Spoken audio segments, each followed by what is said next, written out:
I love to plant at this time of year. But now that the rains have started, we have to use a little bit different technique than when we're planting in the summertime.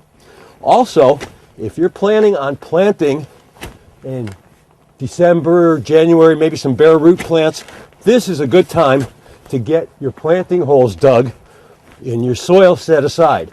If I weren't going to be planting today, I would take this soil, this nice dry soil, and I would put it into a container and then cover the container over and make sure that I kept that soil nice and dry so that I could work with it rather than fighting wet, soaking soil.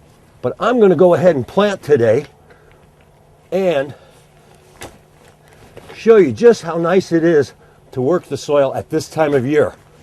One nice thing in the cooler weather is that if you're planting plants that have any chance of being root bound, and this really isn't root bound, this has a nice root structure, but you really don't have to fear roughing up the root ball so that those roots can get into the surrounding soil, because it's much less shock than it is in the summertime heat to do this.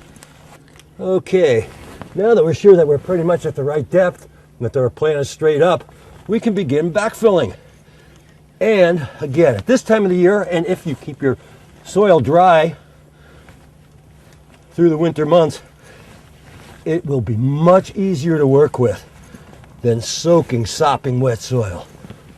And one last tip. When you're digging in wet soil, you know how your shovel tends to ball up with dirt. If you carry a nice, narrow putty knife with you, you can always scrape the dirt off your blade in between shovels full, and you'll be a whole lot less frustrated when you do your fall and winter planting. This is Stan Mapolsky, the Row Gardener.